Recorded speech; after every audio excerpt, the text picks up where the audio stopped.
¿Cuál es la primera mención de Satanás en los textos del primer templo?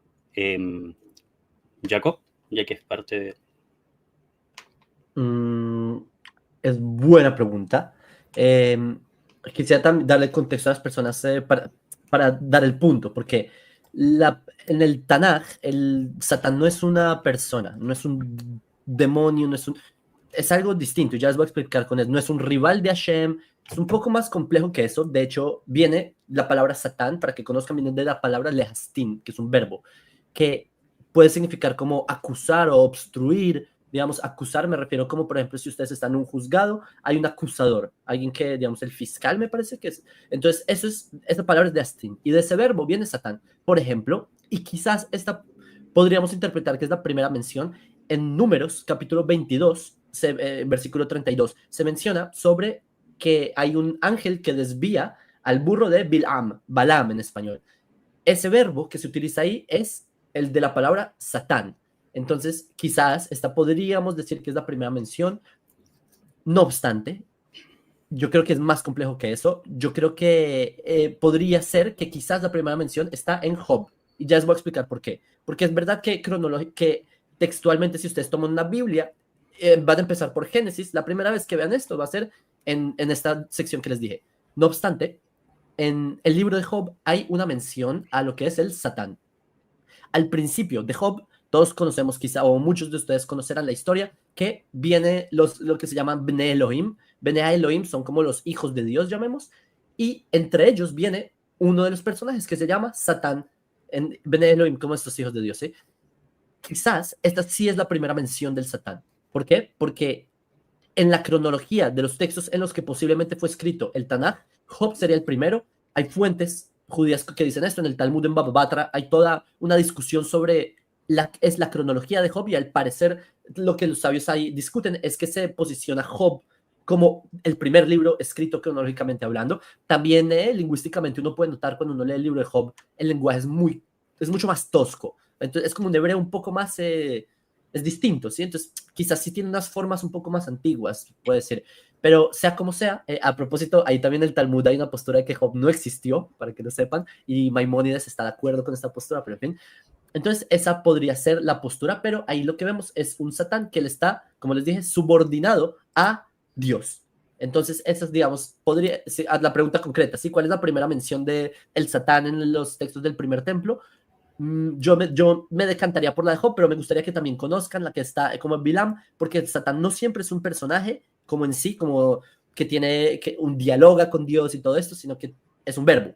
Es incluso a veces un sustantivo. Hay veces incluso se le aplica a personas. Por ejemplo, se le aplica al rey David mismo, está escrito en Primera de Samuel, que ahí es Primera de Samuel 29, que los filisteos cuando se enojan con David, le dice que lo yelano le satán bemilhamá. Es decir, ahí usan la palabra, que él no sea como digamos, un oponente en la guerra para nosotros, algo por el estilo. Entonces, también vemos que es como un fiscal, por ejemplo, como alguien que acusa, como en el Salmo 109. Se utiliza de muchas formas, pero a la pregunta concreta, como ya dije. Correcto. Eh, claro, el Satán, lo que hay que lograr entender, primeramente, que, por ejemplo, en la Torá no se habla del Satán. Y por eso o sea, también está Carlos, pero también la idea es que tuviera también Raúl, para ver el lado del catolicismo que dice esto, pero se entiende que el Satán no está en la Torá, no está en los primeros libros de Moisés. Por lo tanto, y cuando hablamos ya del periodo del Segundo Templo, hablamos de algunos libros de la Torá también. Para las personas, como bien lo mencionó Jacob, los libros que están en la Biblia, comenzando por Génesis, no se escribieron en esa cronología, sino que es muy distinto. Hay ciertos especialistas que opinan que ese fragmento de Satán en Job, que es un añadido posterior, porque cambia el lenguaje e incluso filológicamente se entiende que es como insertada esa parte. Eh, bueno, para poder entenderlo bien, existe lo que sería Satán, Hasatán, Le Satán, etcétera, que nos va a entender las diferencias, como bien lo explicó Jacob. Hay personas que se les denomina Le Satán, que sería como obstáculo. Las personas fue como obstáculo para otra persona. Entonces, muchas veces el uso del Satán en el primer templo no representaba a esta figura que hoy en día se le tiene como una figura más demoníaca o algo similar. Carlos. Sí, ya Jacob dio una información extremadamente exquisita. Yo quisiera, Jacob y Gio, ubicar, bueno, no sé por qué no estoy transmitiendo en mi canal, como que se me tumba, pero tranquilo. Hay que educar al pueblo, Gio y Jacob, porque la pregunta sería, ¿cuál es la primera mención de Satán en los textos del primer templo? O sea, entendemos que los textos referentes a Satán en la Biblia hebrea ya vienen técnicamente post-exilio, o sea que ya vendría siendo literatura del segundo templo. Por lo menos yo puedo estar equivocado, para eso hay expertos aquí. Yo no encontré el nombre de Satán o sea, la mención en los textos del primer templo como tal, sino lo que veo es que el término del bien y el mal eran dados a la divinidad Yahvé. O sea, no vemos técnicamente un Satán matando personas, no vemos un Satán técnicamente poseyendo personas, como enseña mucha gente, sino que lo que vemos es un pensamiento antiguo de que el bien y el mal provienen de la divinidad.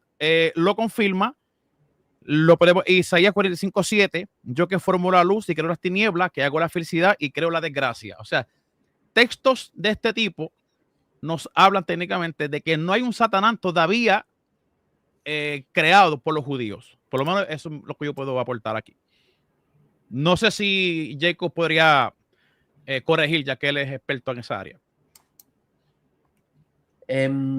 Yo lo veo difícil. Hay menciones en Salmos, muchas menciones que se menciona sobre el Satán. Se menciona, bueno, en Reyes, en Primera de Reyes se menciona, por ejemplo, capítulo 5, que estamos hablando del primer periodo de Reyes, se menciona, a menos de que, claro, consideremos que son escritos después del segundo templo, como es el caso de Crónicas, por ejemplo, que se menciona en Primera Crónicas 21, se menciona el Satán, que es sobre el censo, y Crónicas, al parecer, sí fue escrito post-exílico, pero las primeras secciones de Reyes podemos pensar que sí son preexílicas. Entonces, hay mención del Satán. Tenemos, por ejemplo, Zacarías. En Zacarías, ¿qué es? Capítulo 3, algo así. Se menciona también el de la época de Yehoshua, de Josué. Es como el... Sí, Carlos, está silenciado. Pero ya Zacarías viene siendo posexílico porque se presenta a un Satán bastante grande como que para señalar a una persona y sacarla de carrera. Pero se menciona lo que digo, el factor Satán como alguien, como un acusador. Es decir, es la misma aplicación del verbo que tú ves en números. Como que alguien que ahí se presenta como alguien que está juzgando a una diestra, como también lo presenta así Salmo 109, como alguien en este mismo contexto de un fiscal, que es el mismo un contexto muy similar al que se da en el de Job. A propósito, en el sentido de lo que dijo Guido, ¿sí? Que yo no estoy tan de acuerdo que fue un añadido tardío.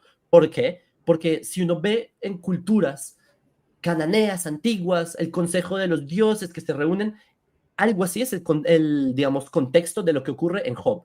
Entonces vemos que al parecer sí hay una base que pertenece a un periodo mucho más antiguo. Estoy de acuerdo contigo en que el Dios monoteísta, del Dios del pueblo de Israel, se veía como el absoluto dueño del bien y el mal, como tú lo presentas en Isaías, y por eso es que el Satán está subordinado a Dios. No es un enemigo, no es una fuerza opuesta, sino que está subordinado. Entonces no creo que tu tesis sea tan distinta a la que se plantea de un Satán subordinado mencionado en la época del primer templo. Exacto.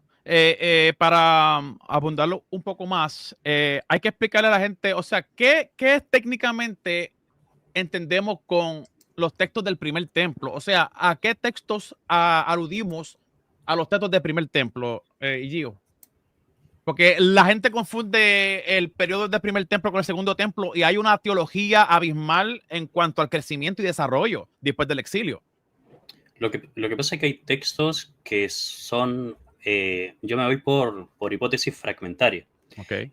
Hay textos que, si bien, por ejemplo, tenemos porciones, si no me equivoco, Génesis 49 pertenece al siglo 8 antes de nuestra era, pero Génesis 1, por ejemplo, o 2, hay una demarcación en que son posteriormente al exilio o un poco antes del exilio. Hay otros textos de Génesis que son posteriormente al exilio.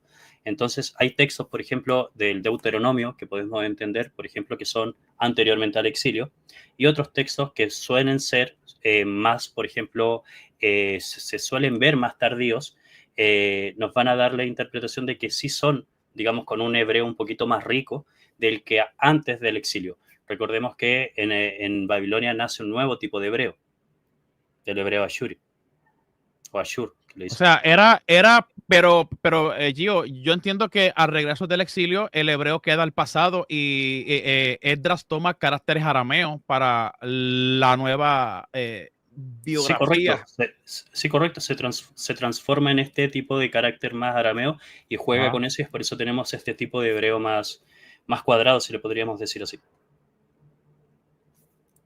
Entonces, podemos decir que los textos del primer templo, para el beneficio de las personas, vienen siendo como textos aislados que encontramos antes del exilio. Esos serían los textos del primer templo, incluyendo la época de Salomón, que sería el primer templo.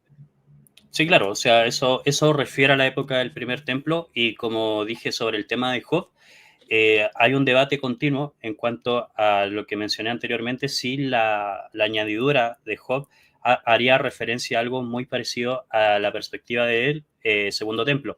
También hay otra perspectiva que se compara mucho esa escena de Job con Salmo 82, que nos habla precisamente del concilio divino, donde se reúnen los grandes dioses del pasado Exacto. en las tierras. Entonces, ¿qué sucede? Que estos hijos de Dios que se reúnen juntamente con el Satán, en realidad serían otros dioses de las otras tierras que estarían. Okay. Y ahí fue el Satán con ellos. Excelente. Entonces, para entregar mi parte y darle espacio al compañero, entonces estaríamos de acuerdo que la primera mención del personaje no se alude a un nombre propio, sino a un adjetivo calificativo que le puede caer tanto a Yahvé como a David o como cualquier personaje bíblico, dependiendo del caso. Sí, sí, o sea, como lo vimos y lo explicó también Jacob, antes de emplearse el Hasatán con artículo y lo que nosotros entendemos como un ser, como tal, las expresiones que están dentro de los textos del primer templo se podrían considerar, como bien lo explicó Jacob, para David y otras personas, como un lesatán, como un obstáculo, o como obstáculo, como tal. Entonces, claramente el texto era empleado, o la forma de esta palabra era empleada de una manera distinta a la que se percibe, sobre todo en el cristianismo. Excelente, adelante. Sí. Jacob, ¿quieres decir algo más en esto? ¿No? Ya, vamos a lo siguiente. ¿Qué papel jugaban los espíritus inmundos y los demonios en la teología del primer templo? Si quieren, parto yo. Por lo que yo he visto, en la teología del primer templo no se tenía algo visto como los demonios, como los Shedim, como estos seres que de alguna manera se tienen en vista. Podrían existir, digamos, ciertos espíritus malignos dentro del folclore, podría haber sido. Por ejemplo, personas que iban en contra de la adivinación, en contra de ciertas cosas, como el relato de la bruja de Endor, aunque entendemos que en el relato sí era Samuel quien había sido invocado, como tal. Pero dentro del folclore se puede integrar que había siempre una noción de ciertos espíritus que podrían haber estado conviviendo con los seres humanos. Recordemos que no solamente los dioses convivían con los seres humanos en las culturas antiguas, sino también habían otro tipo de entidades y jerarquías que convivían. Más que nada eso. No sé si quieras añadir, Jacob, algo. Ah, una cosa, pero demonios como lo concebimos hoy, no. No sé, estoy bastante de acuerdo. Es más, demonios como los concebimos hoy es una concepción, yo creo que en verdad tardía. Pero sobre, por ejemplo, el ejemplo de Samuel, el rey Saúl. El rey Saúl dice que él tenía no sé cómo lo traducen, Ruach Ra, un espíritu malo. Sí, Y él un trata de matar a espíritu, David y todo dice un espíritu de locura, claro, que envió Yahvé a Saúl. es como la intención, como a lo que va. Sí, o sea, porque se suele interpretar que estaba el rey Saúl muy dichoso de la vida y ¡brum! Se le metió un espíritu malo y se volvió malo. Pero Ruach Ra, en otros contextos bíblicos es entendido como estaba de mal humor, estaba deprimido, estaba de mala vibra. Entonces, la semántica puede abrir la puerta a la interpretación de, wow, ahí hay un demonio que lo poseyó, o simplemente ver que no siempre es el caso, puede que simplemente está deprimido, como el contexto de que no tenía, ¿sí entienden? Entonces, sí, sí es Claro, distinto. es como la percepción antigua del Yetzer Hara o Yetzer Hatov, que como inclinación al bien, inclinación al mal, o lo que a uno lo mueve dentro de sí mismo, por sí mismo, a hacer cosas malas o buenas. Muy posiblemente el texto estaba refiriéndose al propio movimiento del individuo como tal, y no a un ente que se mete dentro de un cuerpo y lo hace hacer cosas malas, como bien explicas. Ujú. Carlos. Sí, o sea, dentro de la perspectiva pentecostal, ya que yo pertenezco a ese movimiento, para abundar un poquito desde acá, para que vean cómo se ven los demonios y esas cosas. Dentro de la perspectiva, Aviso a las personas antes de que si Carlos se nos pone a convulsionar es porque le entró el Espíritu Santo. No, mentira, broma. Un abrazo. sí, sí. Ok, dentro de la perspectiva pentecostal, el creyente que no tiene estudios ve los demonios hasta la sopa. O sea, todo es demonio, todo es posesión, todo, o sea, voy guiando, una llanta se explota, un demonio me explotó la llanta, etcétera, etcétera, etcétera. Ahora bien, la realidad es que cuando uno dentro de la teología profundiza y va a la ciencia bíblica, no encontramos los demonios que muchas veces proyecta el pentecostalismo, o sea, no existen. O sea, en la Biblia hebrea eso no existe todavía. Ahora bien, dentro de la literatura mesopotámica, que es la cual yo me he especializado en estos últimos años, encontramos demonios. Pero estos demonios en Mesopotamia, en Babilonia, habían dos tipos de demonios. Estaban los demonios buenos, que eran los Shedú, y estaban los demonios malos. Esto es un ejemplo de un demonio bueno, un demonio benigno. Entonces usted dirá, pero Ágora, un demonio bueno, sí. Esto es un demonio bueno. Mira, acá. Esto es un querub, esto es un demonio protector. Este es mío personal, yo lo pinté por si acaso. Esto, los asirios los ponían frente a los palacios o a las catedrales. Claro, no habían catedrales, habían templos. Y estos demonios buenos asustaban estos querubines asustaban a los demonios malos. Por eso es que en la época del primer templo vemos ya que Salomón manda a construir dos seres gigantes de estos. Entonces, la pregunta es, esta pregunta es para Jacob. Si se creía que Yahvé era, o sea, el enoteísmo enseña, si Yahvé era el Dios por excelencia, sin descartar a los otros, ¿por qué Yahvé, si es el poderoso, tiene que, o mejor dicho, Salomón tiene que mandar a utilizar dos figuras de demonios buenos para espantar demonios malos cuando la misma arca del pacto estaba la presencia de Dios? Jacob, hazme ese paréntesis, por favor. Si tu interpretación es que están para protegerlo, sí. De hecho, en Génesis se menciona una idea similar, que están los querubim protegiendo el Edén. Es una simbología que acompaña la literatura hebrea de guardar. De hecho, hay muchas analogías en el Midrash de que la Torah es el árbol de la vida, Entonces ahí se va el Santo Sanctorum, el Edén, el mundo trascendente. Es como replicar como digamos, mundo venidero ideal en el templo, estás replicando algo similar, algo por el estilo. No es tanto porque Dios quiera proteger algo, sino porque el arte hebreo está replicando lo que su propia concepción, cosmología está viéndolo. Eso es lo que me gusta de los autores bíblicos, que pueden hacer uso de epopeyas antiguas o literatura antigua, la toman, pero le dan su propia teología, su propia cosmovisión, y eso es lo que hace grande a los relatos. Entonces, ahí abajo, Gio, hay una persona que dice que yo estoy loco por decir que hay demonios buenos. No, le hacen la biblioteca de Mesopotamia para que vea las creencias. Eso no es algo mío, eso es algo mesopotámico. Es más, en la concepción judía, al que comentó eso, el Satán no es malo. Para que entiendan Correcto. hasta dónde puede llegar el judaísmo. Y esto puede explicar por qué, pero quizás más adelante. Claro, claro. Adelante, Claro. Gio. Sí, además lo que explica acá Carlos ahora es interesante porque estamos hablando, por ejemplo, de un texto de Salomón que tiene un cierto tiempo dentro de la tradición, pero cuando los hebreos comenzaron a interactuar con estos imperios que tenían los querub, para que los querub estuviesen presentes en el relato. Entonces también hay un tema muy interesante, sobre todo también de intercambio cultural, para poder enriquecerse de ciertas figuras que estaban en ciertos escritos y también ciertos lugares, para poder ponerlas dentro del relato. ¿Algo que decir en eso, Jacob? Mira, nosotros, porque ves judíos ortodoxos, muy fieles a la Torá, y son muy herméticos. De hecho, la cultura occidental, la tecnología, es muy difícil que penetren en comunidades ortodoxas de esas que tú ves. Pero ¿por qué se visten así, por ejemplo? ¿Por qué se pone un gorro de zorro y se pone un abrigo? Porque así era la ropa tradicional en Polonia del siglo XVII.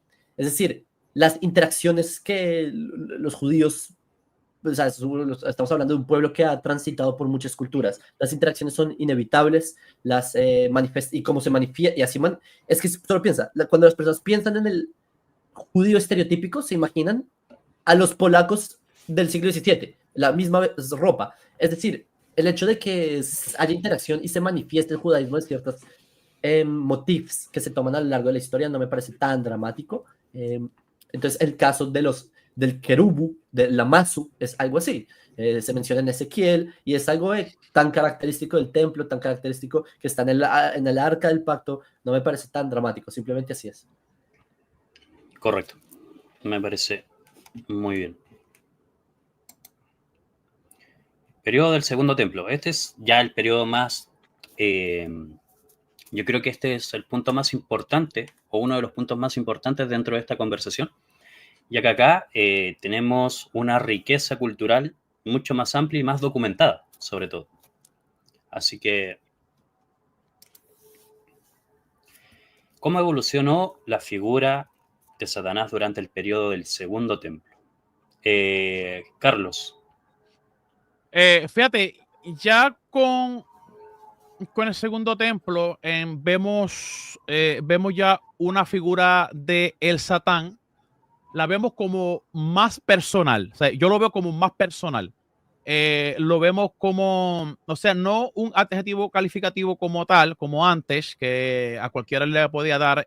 Ahora lo vemos, sino que el personaje ha evolucionado. No sé si todavía no hemos llegado al siglo II, Gio, o todavía no hemos llegado ahí. ¿No? Al siglo II de nuestra era todavía no. No, ok, estamos... No, el periodo del Segundo Templo termina en el 70 de nuestra era. Ah, en el 70. Sí, de nuestra era, porque después comienza el judaísmo rabínico. Exacto. Pero en el Segundo Templo ya yo podría hablar un poquito sobre la época intertestamentaria, ¿o no? ¿O todavía falta algo? Porque lo que yo quiero hablar aquí es que, ok, mira, la primera mención del diablo como tal, la quiero exponer aquí porque es interesante, porque hablamos de Satán, Hasatán, ok, eso está excelente. Pero la figura del diablo como tal aparece por primera vez en Sabiduría, en el capítulo 2, verso 24. Pero la muerte entró en el mundo por envía del diablo y la experimenta a sus secuaces. Entonces, ya con... Ajá. Sería el proceso intertestamentario, o sea, sería el proceso antes de Cristo, prácticamente. Exacto. Que estás hablando, sí. Sí, ese es el periodo del Segundo Templo. Ok, excelente. Sí, era que estaba... Pues yo entiendo que la figura de el Segundo Templo del Satán ya es mucho más personal. O sea, después de ellos haber pasado por los persas, conocer ese dualismo que había entre un Gramanyu y el otro, que es el bueno y el malo. Yo entiendo que ya a partir del siglo III en adelante, bueno, para mí, mi opinión, los judíos crean la figura de Satanás, la crean, le dan unas características impresionantes. En la época intertestamentaria crece esos tipos de escritos y para mí técnicamente es una creación judía para desvincular a Yahvé de todo el mal y el catástrofe. Así yo lo puedo ver. Dale, Gio, adelante. ¿Algo que decir de esta parte, Jacob? La figura de Satanás durante el Segundo Templo. Sí. Yo no creo que evolucionó ninguna figura, ningún Satán. Es lo mismo. igual que como se percibía en el primer templo. ¿Cuál es la diferencia? El lenguaje en cómo se presenta. Por ejemplo, cuando hoy en día hay discusiones políticas, filosóficas, es un lenguaje distinto a las discusiones políticas de la era napoleónica, porque estamos hablando de quizás los mismos problemas del ser humano, pero el lenguaje es distinto, cómo se presenta un argumento es distinto. Hoy en día tú mandas un emoji, un meme, y todos entienden el punto. Antes no era así, antes era un artículo escrito por Jean-Paul Marat, mucho más elaborado. Estamos hablando de distintas formas de presentarlo. En general, en la literatura tanaítica, llamémosle los tanaim, ¿sí? Aunque esto cruza un poco más el primer templo, el segundo templo, pero me gustaría englobarlo. La literatura tanaítica es tradiciones del Mishnaikas y Tosefta y todo esto. Obviamente los apócrifos no son tanaíticos, pero también son del segundo templo. Lo que uno encuentra en la literatura judía, tanaítica por lo menos, de cómo se presenta el Satán, es básicamente lo mismo de cómo se presenta en el Tanaj, simplemente en otros lenguajes. Por ejemplo, que el Satán está subordinado a Hashem, que este Satán, algo o alguien busca probar a los justos, como en el caso de Job, que es un acusador en un tribunal, también se presenta así. Por ejemplo, si en Job se presentaba a un Satán que trata de probar la emuná de los tzadikim, es decir, probar la creencia de los justos, también en la literatura judía vas a encontrar en Midrashim y todo esto que el Satán va a tratar de probar a Abraham y va a convencer a Dios de que pruebe a Abraham sacrificando a Isaac. Por ejemplo, si en la literatura del segundo templo tienes el verbo, como les dije, de Bil'am, que se desvía al burro de Bil'am, también en la literatura del segundo templo vas a encontrar que el Satán también en la misma se utiliza el mismo verbo, ¿sí? La misma forma que desvía a Israel, los confunden de que Moisés se murió en el Sinai o con el pecado de David y Bathsheba en el Betsabé. Si en Zacarías se presenta y en Salmos como un acusador, como un fiscal, también en la literatura del segundo templo se le llama Satán Amekatreg, es decir, el Satán que acusa. Eso es Midrash Bereshit Rabba y todas estas cosas, ¿sí? O no le abras la boca al Satán, es decir, no le des una excusa al Satán para que sea un fiscal contra ti. Es decir, las mismas características se reciclan en el segundo templo, pero se presentan en otro lenguaje. Eso es lo que básicamente quería decir. Algo que había mencionado antes, y esto es característico del segundo templo y también posterior, ¿sí? Estamos hablando ya época talmúdica, más midrashica tardía, que al Satán en verdad se le ve un rol muy importante en el mundo, se le ve de una forma un poco más favorable, porque acá vi varias veces en los comentarios, es como, pero no se supone que es la pelea contra las tinieblas y todo este dualismo. La literatura judía, digamos, en general no lo ve tan así, ve un rol mucho más favorable para el Satán, es decir, es verdad que lo concibe como este mal expresándose en el mundo, pero es que el mal también, esta misma literatura rabínica ve que el mal tiene un rol, es decir, no lo ve como un sistema aparte que está tratando de luchar contra el sistema de Dios, sino que es parte de este plan de este Dios grande, enviar a un Satán, algo por el estilo, y esto se ve en un montón de fuentes de la literatura, ¿sí? En cuanto a los apócrifos, que hay que mencionar, sabiduría, que es diabolos en griego, y que es la primera mención de todo esto, de hecho, incluso en la literatura, en esta literatura, por ejemplo, en Ben Sirá, ¿cómo se dice? En español, Josué Ben Sirá, eclesiástico, se le menciona en el capítulo 21 que el que culpa al Satán del mal que hace el ser humano básicamente se está maldiciendo a sí mismo. Es decir, que el ser humano no debe culpar a un agente externo de los males, de las cosas que él hace. También en el libro de los jubileos se menciona como el midrash de que Dios tienta a Abraham de sacrificar a Isaac, lo mismo que el midrash judío, pero en jubileos no se llama Satán, sino Mastema. Es decir, son los mismos motivos, simplemente dichos en otro lenguaje. Así es como yo lo veo, por lo menos. Ok. Sí. Bueno, desde mi postura o desde la parte de la historia entendemos que el periodo del Segundo Templo es un periodo muy complejo. ¿Por qué? Porque en el tiempo tanto de Jesús como anteriormente, cuando comienza el Segundo Templo, no había un solo judaísmo, ¿ok? El judaísmo era plurativo, todavía no existía el judaísmo rabínico, el que se ordena prácticamente, el que se vive incluso hoy en día en Israel. Ahí me corregirás tú, Jacob, no sé si actualmente en Israel existe una sola división de judaísmo o también hay diferencias entre sí. Pero, Hay posturas de los mismos textos, vas a encontrar muchas posturas, por supuesto. En ok, toda la historia del pueblo judío hasta hoy. claro. Entonces, ¿qué sucede? En el periodo del Segundo Templo existían muchísimos. Tenemos también la casta de los saduceos, de los fariseos. Tenemos una que es bastante importante, que tenemos los textos más antiguos que se han encontrado, que son los textos de Qumran. Y en estos textos de Qumran tenemos una visión bastante interesante de Mastema. La debes conocer. Si bien no es necesariamente el Satán como tal, es una figura que realmente nos va a sumergir dentro que pudo haber sido tal vez el inicio de ver al Satanás que posteriormente ve el cristianismo, ya que de cierta forma, por ejemplo, Mastema pide tener a Dios, no sé, no recuerdo si es una décima parte de estos ángeles como tal, para sojuzgar la tierra en sí o para probar al hombre. Y este Mastema, que significa hostilidad, odio, si no me equivoco en hebreo, va dando a entender, y cada vez que va pasando el capítulo, entre más vas leyendo, la figura del Satán se va volviendo más hostil, su Ya, forma de ser. exactamente. Entonces, ¿qué sucede? Que ese es el periodo del Segundo Templo. Estamos hablando del siglo II antes de Cristo, aproximadamente. ¿Qué sucede? Que ya ciertas percepciones judías, antes que existiera el cristianismo, ya creían en un ser, de cierta manera, tal vez no totalmente contrario a Dios, pero sí que tenía su séquito, digamos, de ángeles y él estaba al mando como tal y se encargaba de probar al hombre, muchas veces tentarlo, etc.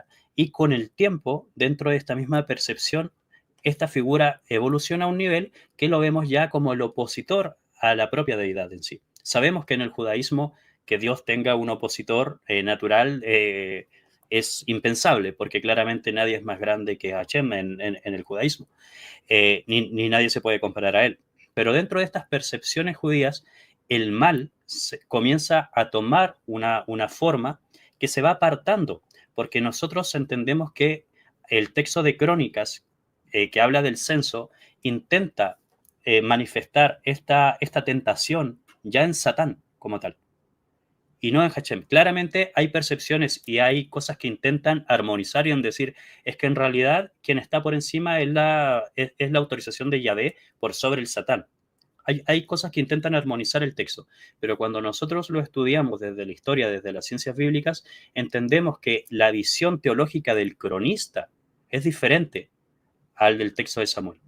Y ahí podemos ver que cada vez que a pesar de que en Isaías 45:7 se le denomina la única fuente de todo a Yahvé, ya en tiempos de crónicas esto cambia o se va apartando cada vez más y se va poniendo a Yahvé en solamente las cosas buenas o positivas, en su mayoría, no en todas, y al Satán cada vez se le va dando mayor atribución o figura del mal.